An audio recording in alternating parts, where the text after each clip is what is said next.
Papelucho perdido Marcela Paz.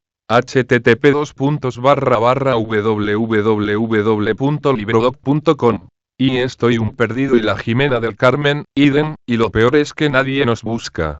No hay avisos de radio que digan, se gratificará, con un barril millonario al que devuelva niños perdidos, etcétera, etcétera, ni cosa por el estilo. Porque mi familia es de esa gente que busca las cosas perdidas, pero jamás la fruta ni la plata ni los parientes. Tampoco buscaron a la tía Emma, sino que dijeron siempre, la Emma es una perdida, y se acabó el cuento.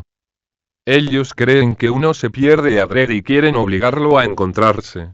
Pero, mis queridos radioescuchas, vean ustedes cómo sucedieron las cosas. Una mañana de luna llena y bello atardecer, amaneció mi mamá con esos nervios de confusión tremenda que tienen las mamás para los días en que hacen maletas. Quítate que estorbas. Le dicen al que quiere ayudar, y si uno se va, lo llaman. Ven acá tú, y sé útil por una vez en tu vida.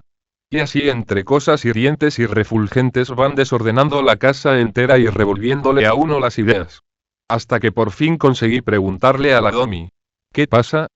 ¿Es que nos persiguen o mi papá ha hecho algo malo? ¿Para dónde nos vamos? ¿Nos vamos al África, o era Árica? ¿Echaron al papá de la refinería? Nos vamos porque queremos.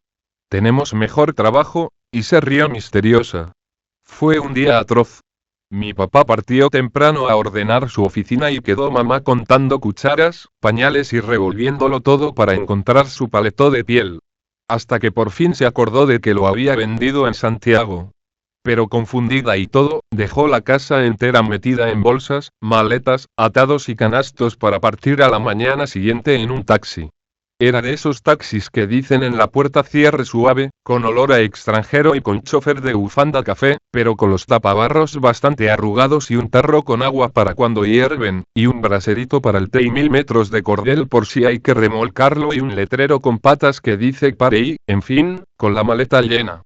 Total que vamos discutiendo que dónde pueden meterse los bultos, maletas y paquetes si no hay ni un hueco.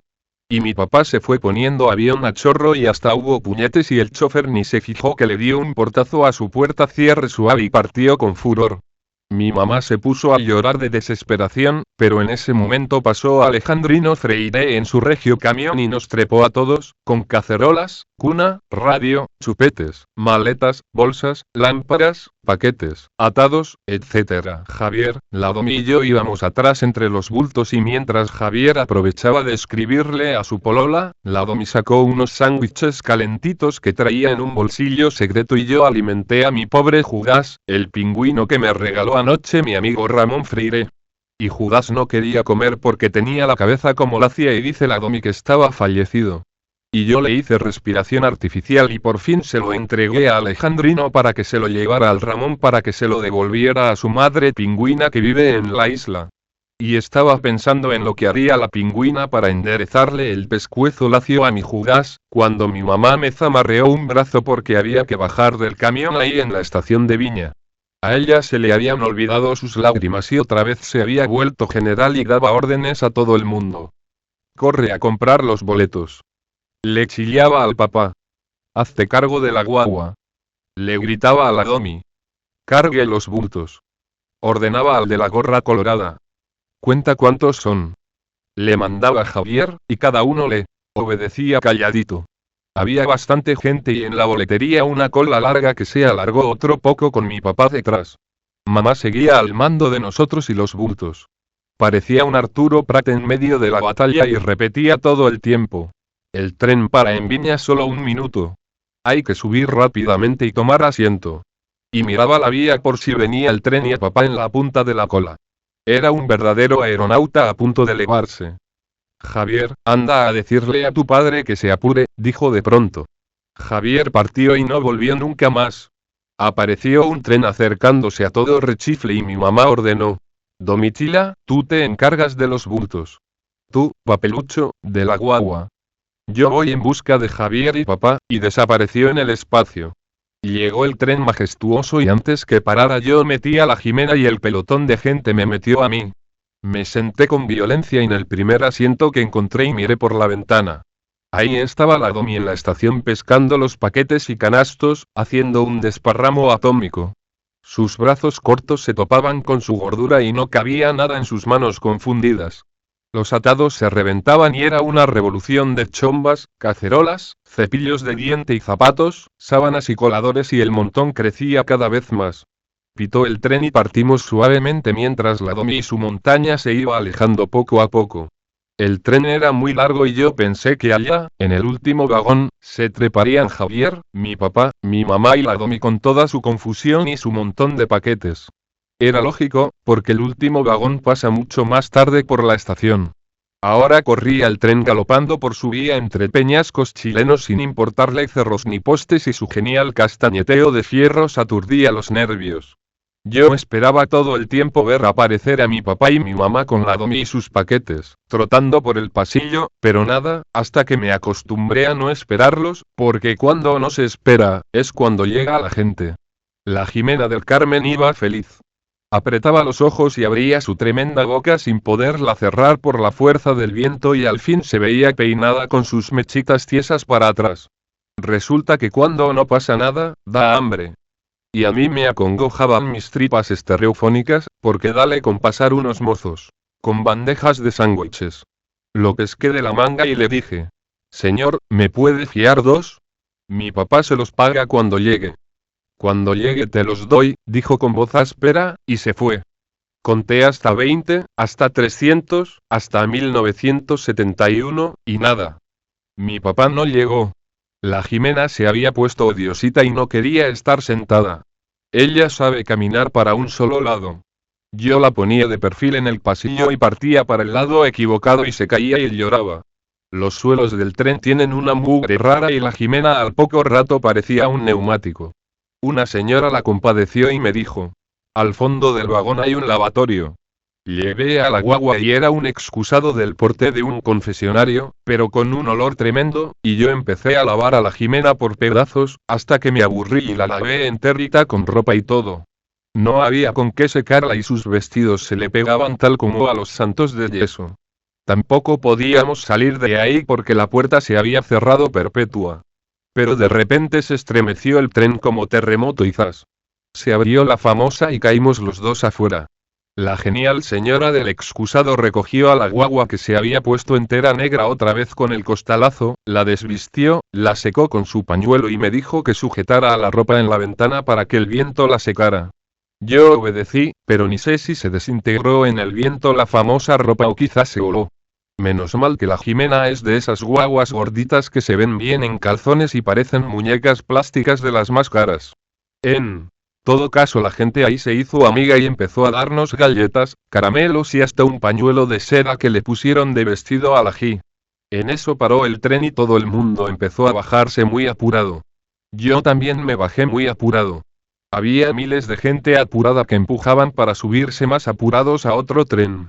Yo id con la Ji porque me acordé de eso que siempre dice mi papá. Donde fueres haz lo que vieres. Este tren resultó más estupendo y volví a creer que iba a encontrar en él a mi mamá, porque tenía gente nueva, asientos blandos, vidrios limpios y olor suave. Ya no teníamos hambre y ni nos importaban los vendedores de cosas. Mirábamos apasionadamente a cada persona, pero ninguna era de la familia, cuando suavemente partió el tren. Casi pensé ponerme triste, pero después volví a pensar que era mejor creer que luego llegaríamos a Arica, o era al África, y encontraríamos a todos en la estación esperándonos. Y con este pensamiento me dormí, y soñaba que vivía con mi papá y mi mamá en una casa de nylon en Arica, y aunque había miles de chocolates importados a ella le daba por preparar sopas de pollo, y échale pollos y más pollos, y dale hasta que por fin desperté con odio a los pollos. Y otra vez nos dio hambre. El tren era una especie de jet y volaba con un zangoloteo furibundo que me tiraba la guagua encima a cada instante. Junto con el olor a sopa de pollo salían todo el tiempo por la puerta del carro unos mozos con chaqueta casi blanca y montones de platos chorreando guisos ricos. Cada vez creía yo que era para nosotros, pero seguían de largo. Hasta que al fin le pregunté a uno. ¿A qué hora nos va a servir a nosotros, señor? Sirvo al vagón comedor, contestó con cara de león de la metro, y nos hizo un desprecio. Vamos al comedor, le dije a mi hermana. TTT, me contestó ella amablemente, a lo mejor está ahí mamá y los demás, le dije a la Ji. TTT. Lo bueno de la guagua es que entiende todo lo que le dicen, pero contesta siempre lo mismo. Ponte de lado para que camines de frente. TTT. Pero era inútil, porque el apuro del tren nos hacía chocar y chocar. Llegamos a un vagón con mesitas que tenían pan, mantel, mostaza, florero y aceitero. Pescamos un asiento y ahí nos instalamos perpetuamente. Le di un pan a la guagua y se quedó tranquila baboseándolo. En la mesa de nosotros una señora y un caballero comían una chuleta jugosa que me daba tilimbres en las tripas. Por fin se acercó un mozo y preguntó: ¿Qué le sirvo, joven? Lo mismo que al caballero, dije. ¿Y a la criaturita? Idem, contesté. El caballero sonrió y se hizo amigo mientras volvía el mozo. ¿Viajan solitos?, preguntó. No, en familia, expliqué, a mi papá lo han trasladado al norte. ¿Al norte? Pero este tren va hacia el sur, me contradició. No digas tonterías, dijo la señora, soltando la chuleta. Eso depende del pueblo en que viven. Pero este tren va al sur, alegó, un poco furioso. Tú siempre me discutes. Solo cuando dices tonterías, dijo ella y volvió a morder el hueso. Por suerte apareció el mozo con los platos de chuletas. Cuando uno come algo tan sabroso no se oye, y solo se ven las caras llenas de furia. La guagua se atoraba porque no tiene dientes, pero tragaba por fin, y cuando llegó el postre y estábamos contentos y sin hambre, se armó el enredo grande. Porque el caballero y la señora se agarraron a pelear con el mozo porque no querían pagar nuestra comida. Pero menos mal que, aunque estaban furiosos, ya no peleaban entre ellos. Jovencito, me dijo a mí el caballero. Haga el favor de decirme dónde está su padre. No tengo la mayor idea, contesté. Es que tendrá que decírmelo. Me debe su almuerzo y el de su hermana. ¿En qué vagón viaja su familia? Eso es lo que no sé. Explíquese. A mi papá lo trasladaron al norte y hoy fuimos juntos a la estación a tomar el tren. A mí me dejaron con la guagua mientras iban a ver no sé qué enredo de maletas. Cuando vi que el tren se iba, nos subimos y griega. Nada más. Vamos viajando hacia el sur, dijo con cara de odio. Sentí una cosa rara. La guagua y yo íbamos viajando al sur. ¿A qué parte del sur? Menos mal que estábamos en el tren y ahí la cosa era segura. La cuestión era no bajarnos nunca del tren, así tendríamos comida y de todo. Además, mientras más lejos fuera el tren más se demoraba en llegar y más tiempo les daría a mi papá y a mi mamá para alcanzarnos. Parece que tomarnos el tren equivocado, le dije a mi hermana. TTT, me contestó y se rió. Eso bueno tiene, que ni es miedosa ni acomplejada. La señora seguía alegándole al marido. Hay que darle cuenta al conductor, decía. Déjate de tonterías. ¿Qué sabe el conductor? Telegrafiará a investigaciones. ¿No te das cuenta que son niños chicos y van viajando solos? ¿No comprendes todavía que son niños perdidos? Dios mío. Éramos igual que la tía Erna.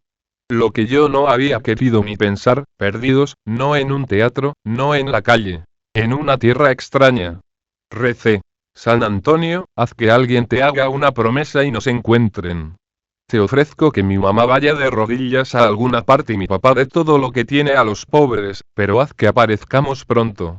No sé qué cara puse ni sé por qué me dio tanto romadizo, de esos que dan sin pañuelo, pero la cuestión es que de repente la señora y el caballero se volvieron como tíos, de esos tíos que vienen de Europa en avión, y nos empezaron a decir, mijito y mijita, y como a cuidarnos y a mostrarnos el paisaje y a decirnos que ligerito íbamos a encontrar a nuestra mamá y a nuestro papá.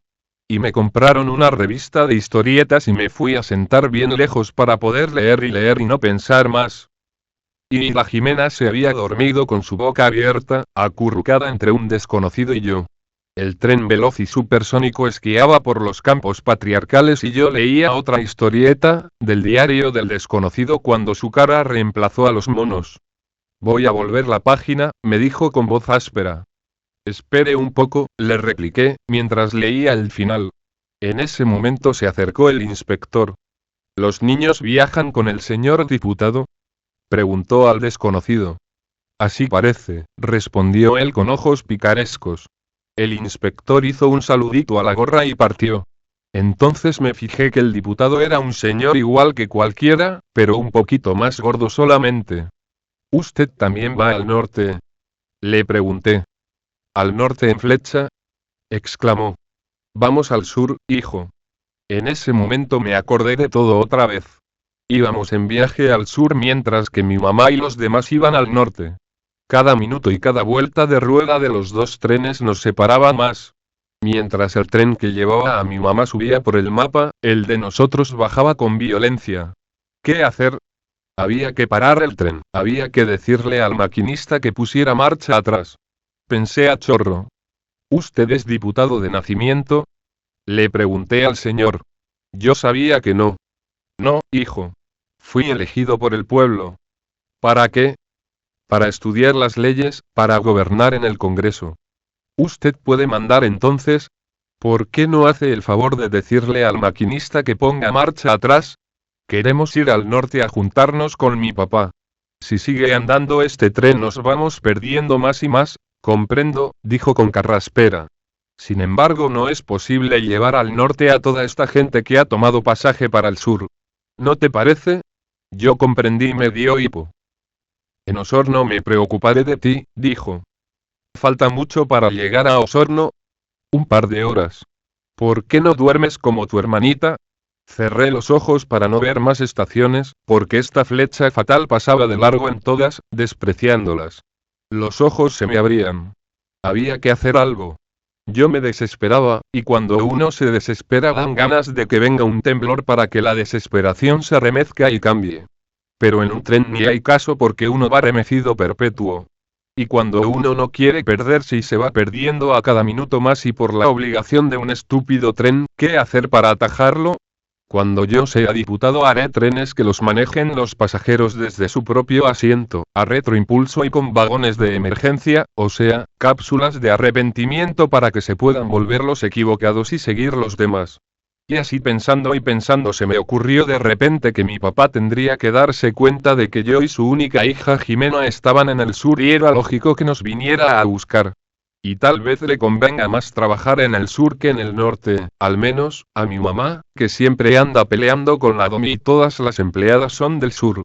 Con esto me consolé y parece que me dormí. Y apenitas me había dormido y estaba soñando que el flecha como flecha flechaba por los rieles su camino al sur, cuando una inmensa montaña se le puso en el camino. El tren paró violento y el maquinista saltó afuera furioso. ¿Con qué derecho me ataja?, le gritó al cerro. Con mi derecho de diputado, contestó el cerro con una voz muy conocida. Y entonces me di cuenta de que era la voz de mi papá y el cerro era mi propio papá. Lo malo fue que desperté porque en ese momento era inmensamente feliz. Y desperté porque la gente alborotada recogía sus maletas y se bajaba en una estación. Era Osorno. Desperté a la G y nos bajamos los dos. Yo ya no estaba triste sino que muy feliz y sentía como una agüita en el alma y como un cariño tremendo de grande por mi papá. Ni me había dado cuenta de que lo quería tanto antes. ¿Sería un sueño profético? Hola, papelucho. Sentí una voz a mi lado. Pero no era mi papá, sino el diputado. No sé por qué sentí como si fuera algo de mi papá, y me dio un feroz gusto verlo. Venía acompañado de una señora el doble de gorda que él, pero con cara de tía. Tenía unos hoyitos en los cachetes y otro en la pera y un montón de arruguitas en los ojos. El diputado le explicaba lo del norte y del sur y nosotros, y la señora se iba poniendo cada vez más blanda y más tiritona y le brillaban los ojitos azules. Llevémoslos a casa, Braulio, le dijo tierna al dipú. Necesitan un buen desayuno y enseguida nos preocuparemos de sus padres. Subimos en un jeep inglés tapado de barro duro. La señora tenía olor a peluquería y se remecía entera igual que el motor. Eran de esa gente de libro de lectura, que no discuten, que todo les parece bien. El jeep tenía escape libre y la señora 1000 pulseras hundidas en su brazo gordo que solo aparecían en las curvas. Llegamos a una casa macanuda, con todo, copas de campeonato, paragüera, radio, espuelas, sopapó, extinguidor de incendio, estiladera, molino de agua y de café y montones de cosas nunca vistas. La señora Bebé a cada rato decía mijito y yo creía que era a mí, porque cómo iba a pensar que a ese tremendo diputado le iba a decir así, ni tampoco creía que él necesitaba comer esas cosas para el desayuno.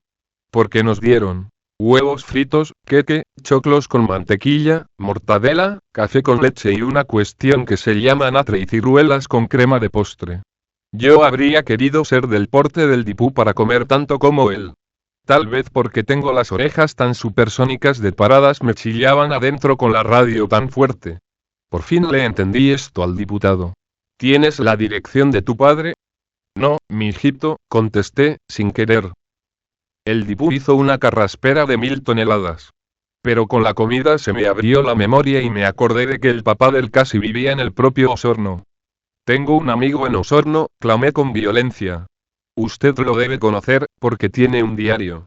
Mi amigo es Casimiro Silva. En Osorno, amiguito, hay 97 Silvas.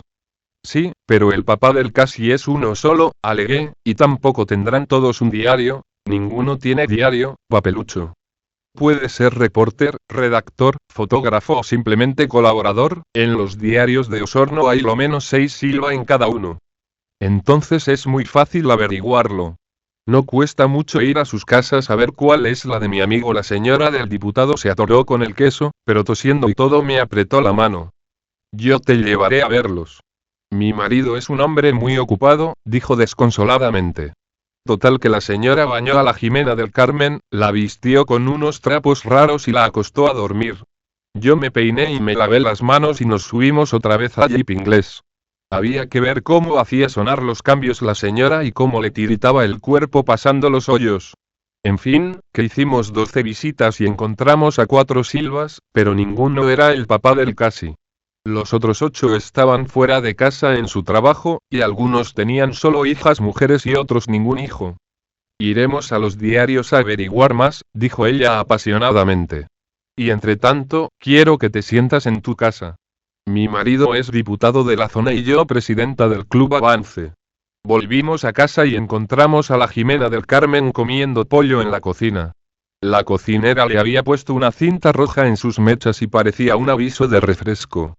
Yo pensaba que es una gran cosa ser hijo de diputado cuando uno está perdido, y justo cuando estaba pensando en eso se reventó la olla a presión en la cocina y fue igual que una bomba atómica porque saltó la tapa al techo, dio bote en la cara de la presidenta del Club Avance, bañó de tallarines a la cocinera y le quemó el cogote y una verruga que tenía en el brazo. Y se armó una de gritos, de ayes. Y ayayayes. Y total que a la cocinera le dio con que se iba por culpa de esos chiquillos y la señora del diputado no pudo hablar más porque la quemadura era en la boca y se la cerraron perpetua con curritas. Mientras más callaba ella, más hablaba la cocinera y más lloraba la Ji del susto, hasta que yo decidí partir de esa casa embrujada. Y nos fuimos por Osorno caminando con la Ji hasta llegar a una plaza donde vendían el diario. El señor que lo vendía tenía que saber cómo podría encontrar al papá del Casi, pensé yo. Pero oh milagro. El caballero que vendía los diarios era el propio papá del Casi. Papelucho. Disparó al vernos. Tú aquí en Osorno. Lo buscaba, señor Silva, dije paulatinamente. Le tengo una noticia para su diario. Se perdieron mi papá, mamá, Javier y la Domi. ¿Cómo es eso? ¿Dónde se perdieron? Ahí está el misterio. Podría ser en el norte, pero no se sabe, hay que encontrarlos. Para eso está su servidor, Miro Silva, periodista y detective. Los buscaremos y después de un ruidoso escándalo, los hemos de encontrar. Me pasó un montón de diarios y me dijo que saliera a venderlos por ahí mientras él con la Jimena sentada en un cajón chillaban ofreciéndolos. Nadie quería comprarme los míos, hasta que por fin hice un precio y se los vendí todos a un señor que compraba botellas, fierro viejo, zapatos y papeles. Es increíble lo pesado que es 1 kilo y también lo barato. Total que ahí estuvimos todo el día hasta que por fin se oscureció, encendieron los faroles de la plaza, echamos los diarios en el cajón y nos fuimos caminando con el señor Silva a su casa. La Jimena me despertó. Y me tironeaba el pelo. Yo no sabía dónde estaba. Pero poco a poco me fui dando cuenta de que era Osorno y me acordé de que el señor Silva me había explicado que él vivía solo porque era viudo y no tenía cosas inútiles porque cuando uno es viudo basta con tener su cama y un brasero para calentar el té. Así es que calenté agüita con té, como no había leche le puse un poquito de café y nos tomamos el desayuno. Teníamos que ir a comprar el pan porque el señor Silva sale antes que el sol a buscar sus diarios y nos iba a esperar en la plaza. Para que no nos perdiéramos iba a marcar con tiza una F en todas las casas por donde teníamos que pasar. En la puerta había una F grande y una flecha. Partirnos muy felices. Con la G buscando las Fs y encontrando una cada rato. La guagua entendió al tiro el asunto y me mostraba todos los garabatos que había en las murallas. De repente se paró en seco, levantó los brazos y me pidió que la llevara. Te, clamó. Entonces me di cuenta de que los dos estábamos muy cansados, de que habíamos caminado mucho y lo peor era que nos hallábamos donde mismo. Miré a todos lados y vi que en todas las casas había una F, unas grandes, otras chicas, unas eran Frat, otras Fiat y algo otras Fensa, total que me acordé de que seguíamos perdidos, que todos estaban perdidos. Me eché al hombro a la guagua y me fui perpetuamente caminando derecho. Cuando uno ha caminado mucho da lo mismo parar o seguir, total, se acostumbra. Al fin se terminaron las casas, las murallas, las Fs y un campo grande, inmenso, prehistórico, servía de bandeja al colosal volcán Osorno. Tuve mucho gusto de conocerlo. Él nos invitaba a acercarnos fumando su humo gigante que escupía piedras preciosas. Lo más impotente era el silencio. Encontrarse solitario con un volcán supersónico en un campo sin ruidos ni gente apurada, con árboles frutales sin dueños ni precios por docenas, con choclos al natural en hileritas y allá lejos las vacas llenas de leche fresca, era la maravilla. Corrí por una zanja de agua suave y la guagua reía feliz adivinando que iba a llenarse de leche por mucho tiempo. Las vacas estaban lejos, pero más lejos todavía el volcán, y yo tenía que llegar a él, porque fijo que encontraría ahí al papá y la mamá. No sé qué me pasaba, pero era como un embrujo. En el volcán Osorno estaba todo lo que buscaba yo, lo que buscaba mi papá y hasta la Domi. Su boca grande y fumadora era como una sonrisa y su humo escribía con letras en el cielo todas sus promesas.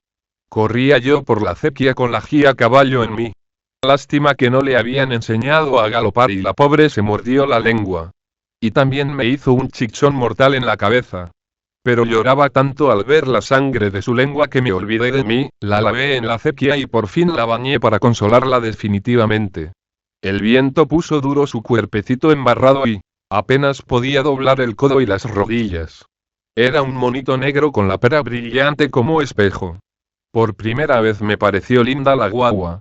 Era su felicidad que la boniteaba. Seguimos caminando por el campo, descascarándonos a pedazos y dejando tirados nuestros moldes de barro. La G, a más de bonita, se iba poniendo inteligente, y por suerte, porque es terrible hablar con una individua que todo lo que dice es TTT. Ahora decía: ma. ¿Qué le ma? El volcán Osorno seguía en el mismo lugar y al igual que la luna, mientras más nos acercábamos, más lejos se veía. Tanto habíamos caminado que sentía ya el olor de las vacas y sus voces maternales. El silencio del campo estaba ahora lleno de ruidos. A un lado las espigas se rascaban bulliciosas, allá cantaba un águila y las aguas de un río misteriosas hacían gorgoritos con sus ranas y piedras. Cuando uno está en un bosque de espigas, se ve solamente el cielo y el volcán y su humito. Nos sentamos y las espigas blanditas y tibias se acomodaron para hacernos hueco. La G cerró los ojos. Se veía que era la hora de su siesta. La dejé dormir y me puse a pensar. Un volcán es una cuestión que no se descubre todos los días. Por eso hay que aprovecharlo. También cuando uno tiene que cuidar a una hermana chica le da con pensar como mamá de ella, y es muy frito si esa hermana chica tiene un hermano más grande que es un descubridor de volcanes. Hasta que por fin decidí, mientras la guagua no crezca, no hay caso del volcán. Para que un niño crezca rápido, no hay como la leche de vaca. Lo primero es domar una de esas vacas huérfanas y abandonadas para que críe a la gila grande luego. Dicho y hecho, me encaminé hacia el horizonte vacuno a conquistar una salvaje para que alimentara a mi hermana. Cazar un león en la selva debe ser cosa fácil, pero pillar una vaca en un bosque de espigas es re difícil, porque solo se ven cuando están lejos y son tan tremendamente indiferentes y aturdidas. Tenía que aprovechar la siesta de la guagua y tampoco podía irme muy lejos porque no encontraría nunca más a mi hermana dormida entre las pitucas espigas bullangueras. Avancé en secreto. Por suerte venía una vaca contra el tráfico y bastante aturdida. La miré en los ojos y la hipnoticé. Me miró en los míos y dijo: "Mu. Mu". Le dije también yo y le di a oler mi hedionda mano. Lengüeteó pegajosamente mis dedos y me siguió obediente. Era una vaca negra con medias blancas y orejas sucias y un poco de romadizo en la nariz. Tenía un carácter de esos que escuchan y no contestan, así es que mientras caminábamos le expliqué que ahora tendría una hija humana y que iba a ser madre niñera mamadera de mi hermana.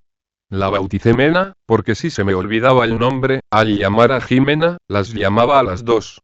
La Ji se despertó con su olor y con su muy de puro gusto al verla, en vez de decir te dijo ti y se largó a reír. No le tenía ni vergüenza ni miedo a la Mena y se carcajeaba con su cola que la despeinaba. La Mena era de esas vacas antiguas con muchos dedos gordos reventando de leche y goleadores y le enchufé a la Ji y las dos quedaron felices. Eso es lo bueno de las guaguas que ni le tienen asco a las vacas y uno siente tilimbre de hacer lo que hacen ellas de chupar. Pero el tilimbre no quita el hambre. Me sonaban las tripas. Entonces me vino a la cabeza una genial idea. Hice un hoyito en el suelo, me acosté de espaldas en él y le apreté las mangueras a la Mena. Aprendí ligerito a dispararme en la boca y tomé leche hasta que quedé bien lleno. La verdad es que en este mundo cuando uno tiene una vaca no necesita plata, ni cocina, ni tazas ni menos servilletas. Mi mamá va a ser la señora más feliz del mundo cuando le entregue a la Mena. No más cuentas de almacén ni de luz, no más ollas, ni gas, no más lavandería, no más tazas quebradas ni cucharas perdidas. Es la solución de la vida. Y mi papá puede poner el negocio de terneras y enseñar vacas jóvenes para todo servicio, otras para niños huérfanos, otras para caballeros solos y hasta algunas para viejitas chuñuscas. Es decir, para cada estilo. Siempre, cuando uno cree que todo está perfecto, resulta lo contrario.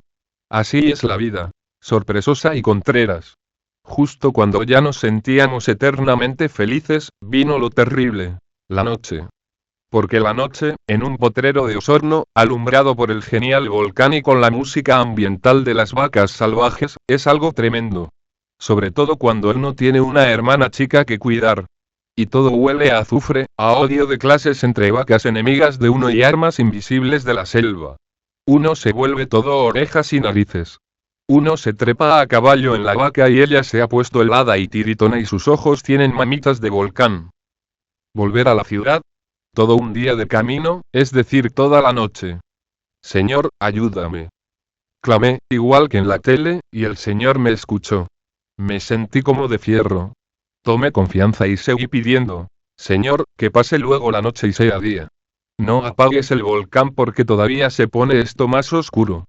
Haz un milagro cualquiera pero que se aleje el peligro y podamos dormir. Dicho y hecho, se encendió una luz. No de otro volcán. Estaba cerca del suelo y no lejos. Una luz firme y tranquila. Ji, ¿ves esa luz? La Ji rió con sus dos dientes. Yo se lo había preguntado para estar seguro de que no soñaba. Era verdad la luz. Andando, Mena. Ordené, y tirando de un cuerno a nuestra amiga nos encaminamos hacia la luz. A mí me dio por creerme San José, a la Mena el burro y la Ji la Virgen. Por lo demás, en la noche, nos veíamos parecidos. De pronto, desapareció la luz. Sentí congoja. Apareció de nuevo. Vuelta a perderse, comprendí entonces que ramas malditas la escondían tratando de engañarme. Seguimos caminando y la Mena ya no estaba tan helada. Y entonces, con violencia, tuvimos delante, y muy cerca, aquella luz. Había un cristal de ventana, hasta con cortina, y el bulto impotente de un rancho con olor a comida. Avancé con cuidado, de una mano agarrado el cuerno de la Mena, de la otra la Ji. Nos acercamos a la ventanilla y miramos los tres hacia adentro. Había una mesa con un mantel de cuadros, un pan grande en un plato, un queso en otro y la cabeza rubia de un hombre contra la ventana, escondía lo demás. Su chaqueta de cuero estaba rodeada de perfume a salchichas deliciosas que sostenía en un tenedor y hacía desaparecer por su bocaza. Esto de nosotros perdidos en un bosque, esta casita mágica, me recordaba algo. Pensé en Hansel y Gretel. Me dije, este es cuento de hadas. Pensé, los cuentos a veces han sido ciertos. Me dije, ¿vas a ser cobarde y perderte una salchicha por miedo? Pensé, ¿cómo llamar a esa ventana en plena noche sin asustar al caballero rubio? Mulú, dijo la mena, y al instante la cabeza rubia se volvió hacia la ventana con unos ojos redondos y celestes. No alcanzamos a huir. Esa cabeza se asomó completa y una voz en idioma raro nos saludó. Estamos un poquito perdidos, le expliqué. Vimos luz en su casa. Y. Había dos cabezas ahora, la otra mucho más rubia todavía. La G le mostró sus dientes y la mena volvió a hacer mu. Adelante, dijo la señora rubia, y habló algo raro al señor. Escondió su cabeza y la sacó con cuerpo y todo por una puerta invisible. Nos cogió de la mano a mí y a la G y nos invitó a entrar. El olor de salchichas era de primera. Parecían tremendamente felices con nosotros tres, igual que en el cuento, y a uno le daba miedo ser el cuento. Uno querría pensar en otra cosa, pero se acordaba de esa casita de caramelo, de ese viejo que lo engorda a uno para comerlo más sabroso. Pensé. Yo recé a Dios y me oyó mi oración. Hizo el milagro y ahora yo tengo malos pensamientos. He perdido la fe. Entramos. Pero ahí era el milagro y nos estaban invitando a comer su rico pan negro, su queso, sus salchichas. La G se atoraba de felicidad y la mena estaba eternamente callada en su establo, porque parece que era una vaca de ellos que se había perdido hacía tiempo. Tú me has devuelto mi mejor vaca, decía el señor Hans haciendo brillar sus ojos. Yo ni sabía que era suya, respondí. Yo estoy tan agradecido de ti, repetía. ¿Qué agradece? Dije yo. A lo mejor fue la vaca quien nos trajo, ella conoce el camino, da rabia que a uno lo crean santo u honrado cuando ni piensa serlo. Entonces es el destino, dijo Gretel, y mostró todos sus dientes que eran miles. ¿Usted no cree en los milagros? Le pregunté. Hizo unos ruiditos, igual que cuando uno llama a los pollos, y meneó la cabeza. ¿Entonces usted tampoco tiene fe? Le pregunté, y ella volvió a menear la cabeza con violencia. Ahí sí que me dio rabia. Que una alemana con marido, vaca, casa y de un cuanto hay, diga que no tiene ni gota de té. Es demasiado, así que le prometí a Dios que yo la iba a convertir. Nos acostaron en una cama blanca tapada con un inmenso almohadón de colores, relleno de plumas y nos dijeron Gute Nacht. Yo me desvelé pensando qué debía yo hacer. Lo único que se me ocurrió fue quitarles la vaca de nuevo y perderla igual que antes. Algún día tendrían que rezar para que apareciera. Porque si Dios se las había devuelto gratis y ellos no estaban agradecidos, yo, como amigo de Dios, les haría entender que los milagros se acabó. Y prun, me dormí. Son milagros, y sexto desperté con una cosa que me hacía cosquillas en la frente y me picaba una oreja. Era la gallina Schatz que dormía antes en nuestra cama y estaba enseñada a despertar a todo el mundo. Cacareaba como un gallo y se le ponía blanca la cresta haciendo fuerzas. Es increíble el hambre que da el sur y lo bien que cae el desayuno alemán, pero cuando uno tiene hecha una promesa a Dios, no puede pensar en otra cosa hasta que la cumple. Y junto con pararnos de la mesa, cuando Hans se fue a picar leña y Gretel se llevó a la G a los gallineros para darle comida a las aves, partí. Yo al establo a buscar la famosa vaca que había de perder. Ahora que era de día me daba cuenta de que la pobre tuvo razón de irse. Estaba prisionera, con una cadena al cuello, junto con otras a cadena perpetua. Ella me reconoció y la desaté paulatinamente. Me la llevé por la senda del honor, es decir, por un camino desconocido que íbamos abriendo los dos entre las espigas.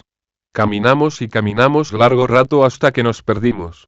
¿Qué haría Gretel cuando se diera cuenta de que faltábamos los dos? ¿Saldría a buscarnos?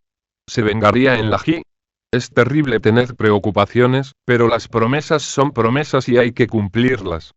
Yo la cumplí y me volví a la casa. Dejé a la vaca perdida y me fui enredando las espigas para no dejar rastro ni huella. Y llegué a la casa y estaba cada uno en su cada cosa. Nadie se había dado cuenta de que faltábamos la vaca y yo.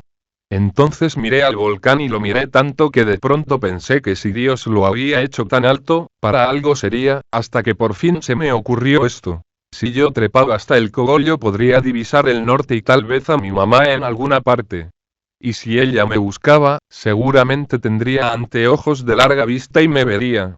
Una vez que ella me viera se quedaría tranquila de saber que estábamos bien en la punta del volcán.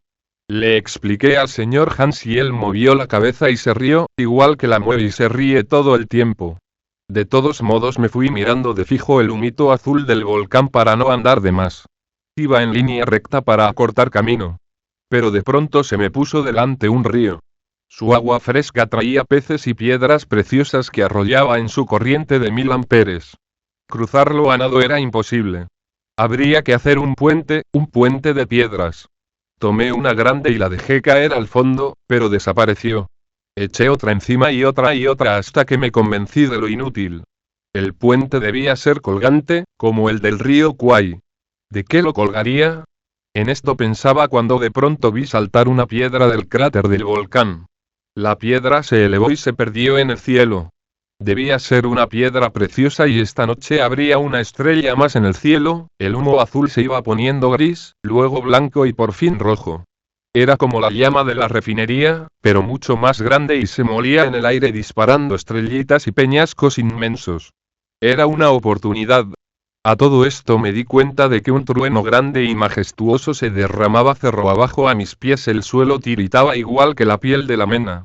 Las aguas del río habían perdido el paso, y el cielo se iba poniendo oscuro con el humo gigante del Osorno. Me quedé paralelo. Yo solo y ese espectáculo maquiavélico. Sin duda era un aviso para que no siguiera adelante en mi camino al volcán. Por sus laderas saltaban peñascos muy alborotados. Yo estaba feliz, eternamente feliz. De pronto me di cuenta de que me rodeaba el agua. El río se había desbocado y entre mis zapatos hallé una liebre muy asustada. Se tranquilizó en mi ancho pecho caliente y con ella se me pasó el susto de ser una isla en el río. A uno le gusta tener aventuras y poder contar algo cuando vuelve a la casa, pero la cuestión es poder volver. Porque si uno está rodeado de agua y esa agua es tan profunda que se traga toda piedra, no es fácil salir de allí. Por milagro estaba yo en un peñasco elevado, por milagro había encontrado anoche una casita con cama y comida, y por milagro podía salvarme de ser náufrago ahora. Cuando uno se convence de que existen los milagros y basta con pedirlos, no hay más miedo. Y aunque se demoren un poco, si uno tiene en sus brazos una liebre más asustada que uno, eso da confianza. Recé, y tal vez porque me sentía tan gallito, Dios se hizo el sordo. En vez de secarse el río, se abrió más grande, más hondo, con más olas. El agua subía a mis zapatos y mis dedos empezaban a ahogarse. El corazón de la liebre era un jet y el mío se iba poniendo tan lento que creo se detuvo. Las nubes negras, o sea el humo, etcétera, etcétera, etcétera. Cuando a uno se le para el corazón, se muere. Morir parado en una piedra o ahogado en un río, es idem si uno se muere de veras.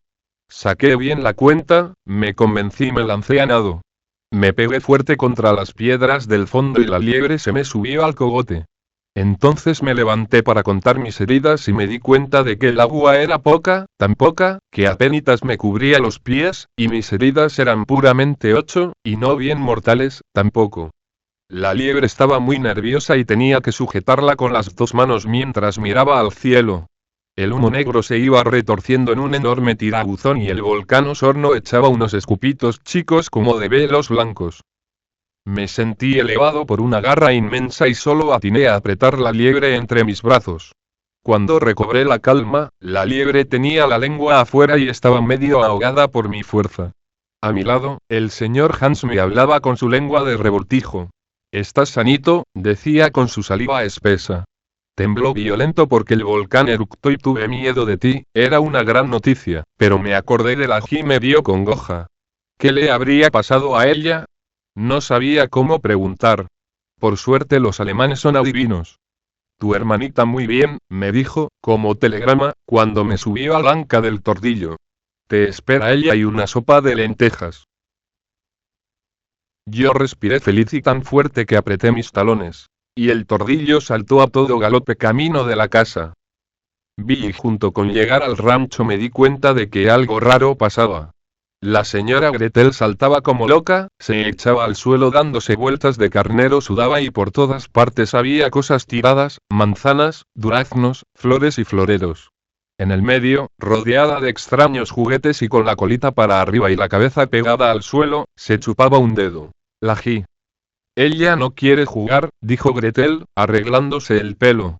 Tiene mal ánimo y no puedo sonreírla, pero se ve que la Gi estaba esperando la liebre. Al tiro se puso contenta y a la liebre se le pasaron los nervios. La señora Gretel ordenó la casa y todo se volvió aburrido como si uno hubiera nacido allí. Hasta la sopa de lentejas tenía un gusto de toda la vida. Para alegrarme, pensaba que al menos el norte debe ser distinto del sur, y al fin y al cabo lo más importante para un hijo perdido es que lo encuentren. Aunque Ansel me prestó su caballo, aunque Gretel nos dio Kuchenalte, aunque el sur de Chile es la maravilla, yo prefiero el norte. Aunque nadie reta ni castiga, aunque nunca prohíben hacer algo, aunque nadie se enoja o se pone nervioso, yo prefiero mis papas chilenos. Gretel decía al darnos Kuchen. ¿Quieren vivir siempre con nosotros ya? Adoramos los niños. Y sus ojos daban chispas azules y sus manos rosadas se apretaban como rezando. Yo quería convencerla de que cuando una tiene su mamá propia le caen mal las tentaciones de ser hijo de alemán del sur. No quería ser mal agradecido tampoco. Yo tengo mal genio, le dije. También soy desordenado, porfiado y no sé qué más. Ahora ni me acuerdo, pero creo que no le convengo de hijo. Y mi hermana tiene malas costumbres. Además es atrasada de noticias, lo que quiere decir que no es inteligente. Es chiquita, dijo Gretel, poniendo la boca como chupete viejo. Deporte, expliqué. Tiene bastante edad. Siempre será guagua y chica, por eso la cuido tanto. No tiene remedio. Clamé, aburrido. Hans habló en alemán y Gretel empezó otra vez a ordenar todo. Es su manía. ¿Cómo piensas volver al norte? Me preguntó Hans encendiendo su pipa. En avión, contesté. ¿Sabes la dirección de tus padres? La atrasada de noticias es la Gi, le contesté. Yo no. Me daba rabia que se metiera en mis secretos de familia. Debías haberte ido al norte inmediatamente, entonces, dijo. ¿Ve usted cómo soy mañoso? Llego 2 días en Osorno. ¿Y quién sabe cuándo me iré? Hans no contestó. Se veía que yo le estaba cayendo mal, pero yo me seguía poniendo cargante y más cargante, igual que les pasa a las tunas cuando les salen espinas y más espinas. Es como una fatalidad, y dale a uno con volverse erizo. Hans se paseaba mordiendo su pipa y preguntándome cosas que yo contestaba de mal modo, hasta que por fin dijo. Está bien que vuelvas donde tus padres. Pero está muy mal decir que estás perdido cuando sabes su dirección. Eres un mentiroso. Yo puedo aguantar todo, que me digan canalla, asesino, antropófago, idiota, menos mentiroso. Así es que me puse verde. Uno puede decir que uno es lo peorcito, pero que se lo venga a decir otro. Era tanta mi rabia que se me hinchó la lengua y ni me salió palabra. Mientras más trataba de hablar, más se me pegaban los platinos, hasta que por fin dije. Chao. Y cogiendo a la guagua de la mano partí paulatinamente dando un portazo. Caminamos por el campo y con cada paso que dábamos me iba poniendo más y más rabioso. Pero mi rabia de ahora no era contra Hans sino contra mi yo cargante.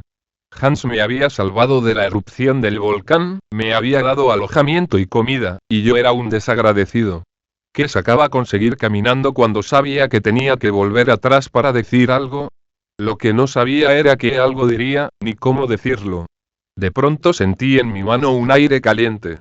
Miré asustado creyendo que el volcán nos perseguía con su humo negro, y me encontré con la mena y su nariz mocosa. Tete, chilló la Gi abrazándole una pata. Vuélvete, le ordené a la vaca, pero ella me miró desconsoladamente. Las vacas oyen pero no entienden, y aunque le hablé en los cuernos, ni se movió siquiera. Entonces decidí volver con ella, no fueran a pensar que la habíamos robado, pero no era tan fácil. La mena estaba pegada al suelo. Hay vacas con ideas pero que ni saben explicarlas. La mena nos miraba de fijo y ni entendía mi mandato de que se volviera. Hasta que descubrí que tenía los cuernos tapados, o sea las antenas malas, sin corriente. Me acordé de que había visto animales con un palo transmisor entre sus cuernos, y aunque la madera no transmite electricidad, quizá hace contacto entre cuernos. Encontré un palo, se lo puse, y, junto con ponérselo, cambió de carácter. Estornudó, batió la cola y echando espuma por su mocosa nariz, partió al galope. La Ji se puso a llorar y mientras la consolaba, vi alejarse a la mena hacia el rancho de sus dueños que ojalá habrán rezado para que al verla aparecer, crean en los milagros por fin. Billy. Todavía miraba el hueco que dejó la mena entre las espigas, cuando divisé a lo lejos un tierral. ¿Sería un tornado de esos que vienen viajando desde Estados Unidos? Dicho y hecho, debía dejarme envolver por él para que nos llevara al norte. Yo sé que los tornados viajan a 1000 por hora, y así, en un poco rato estaríamos con nuestro papá y mamá. Tomé en brazos a la Ji y corrí al encuentro del tornado. Ni sé cómo podía con mi hermana que es pesada y resbalosa, pero la cosa es que mis brazos y mis piernas parecían de atleta y me salían chispas de los talones. Llegué por fin al tornado, pero la nube de polvo la venía echando un camión y se acercaba con un ruido de 1000 diablos. Le hice señas. Si a uno le falla un tornado y se le ofrece un camión, lo aprovecha. Al fin y al cabo, cuando uno está en el sur de Chile, un camión que va de viaje tiene que ir al norte. Y da lo mismo en qué se llega, con tal de llegar. El majestuoso camión iba cargado de troncos que saltaban con infernal ruido, pero entre ellos, su chofer invisible lo detuvo, trepó a la jota adelante y me ayudó a subir. Nos acomodamos entre un chanchito rezongón y una gallina pecosa, y partimos estrepitosamente saltando por los hoyos. Viajamos y viajamos remecidamente. Era un viaje de sordomudos porque nadie sacaba nada con hablar porque nadie oía. Yo a cada rato creía que iba a aparecer una ciudad grande, llena de tiendas de Arica, una estación con bancos y en uno mi mamá esperándonos. Pero nada. La Ji se había dormido con el chancho de almohada. La gente chica viene con sueño atrasado, porque dale con dormir, y solo se despertó cuando chirriaron los frenos. Fue un chillido muy largo pero al fin el camión se detuvo. Yo me quedé bien sordo. No se oía nada de nada. Era atroz. Hasta que de repente apareció entre los troncos el chofer camionero y dijo: voy a hacer una diligencia. Cuídame la carga, y saltó afuera. Era lindo oír su voz y saber al menos que uno no estaba sordo, pero era una tremenda pena no tener tiempo de preguntarle las 74 cosas que se me habían juntado en todo ese rato. Tendría que guardarlas para cuando volviera. El camionero se estiró hasta que se puso inmenso, crujió entero, bostezó, se volvió a armar de nuevo y partió a su diligencia. Todo esto en un instante, sin darme tiempo de preguntarle nada. Yo lo quedé mirando alejarse por un sendero hasta que la Ji me sacudió con su eterno tetete y me mostró un huevo que le había sacado de no sé dónde a la gallina. El chanchito se había puesto nervioso y tironeaba de su cordel amenazando ahorcarse. Se había hecho 1000 rollos en el freno y el cogote se le iba poniendo más y más flaco mientras más le bailaban sus ojos de chancho. Era duro, pesado, torpe y porfiado. Inútil tratar de hacerlo entender que se diera vuelta al otro lado, inútil moverlo, inútil amansarlo, inútil empujarlo. Le colgaba la lengua, o se moría ahorcado el chancho, o soltaba yo el freno del camión. Lo solté y le salvé la vida. Pero la mala suerte fue que el camino ahí era como de bajada, y mientras desenvolvía el cordel del cogote del chancho ni me di cuenta de que el camión se movía y se seguía moviendo, primero despacito y después más ligero. En realidad íbamos bajando a todo chifle, porque empezó otra vez la sonajera de troncos y no se oía ni el chancho. El paisaje pasaba a chorro a nuestro lado. De pronto me di cuenta de que si el chofer se había bajado del camión, el camión iba entonces sin chofer. Estábamos en órbita y eso era peligroso. Me trepé en el asiento y me agarré con fuerza de la dirección. No era fácil sujetarla a tanta velocidad y con tanto brinco y la sonajera horrenda de los troncos. El camino era ancho porque ni había camino por donde íbamos, porque era puro cerro, pero allá abajo se divisaba plano. Algún día llegaríamos y entonces terminaría esta carrera. Es fácil manejar un camión, pero lo que es difícil es sujetar la carga. Yo me di cuenta de esto al poco rato, porque sentía caer los tremendos troncos, atrás, a los lados, arriba, etc. Cada hoyo disparaba uno o dos, y mientras menos carga había, más saltábamos y más rodaban los troncos ya sueltecitos. Sostenía a la ají apretada entre mis piernas mientras al chancho le dio por asomarse y colgaba medio cuerpo en el aire. La gallina se revolvía entre sus patas y su cola. Ni me acordaba del chofer y su diligencia. Solamente pensaba en llegar al plano. Y de repente no se oyó más ruido. El último tronco rodaba detrás del camión y aunque agarraba vuelo, no lo alcanzaba. Hubo un sacudón electrónico, un ruido supersónico y, con dolor de muelas, salimos de un enredo de patas y brazos y cola y plumas, la ají, el chancho, la gallina y yo. El camión estaba clavado en una genial piedra. De sus latas abolladas salían aguas, aceites, y alambritos negros. Habíamos llegado. Pero no sabíamos dónde, eso era lo malo, porque ni había quien preguntarle por qué era de esos valles solitarios entre montones de cerros. Después que se me quitó lo tullido, caminé con la ají para acá y para allá, volví al camión a revisar lo que quedaba y descubrí el padrón, que era una tarjeta vieja, una botella quebrada y un sándwich con varios mordiscos. Se lo di a la ají porque tenía pena de que se le hubiera quebrado su huevo, y al chancho le di el huevo con cáscaras y todo. La gallina la solté por si ponía más huevos. Entonces me puse a revisar el motor del camión. Tenía dos cosas buenas. Una bujía y un pedazo de ventilador.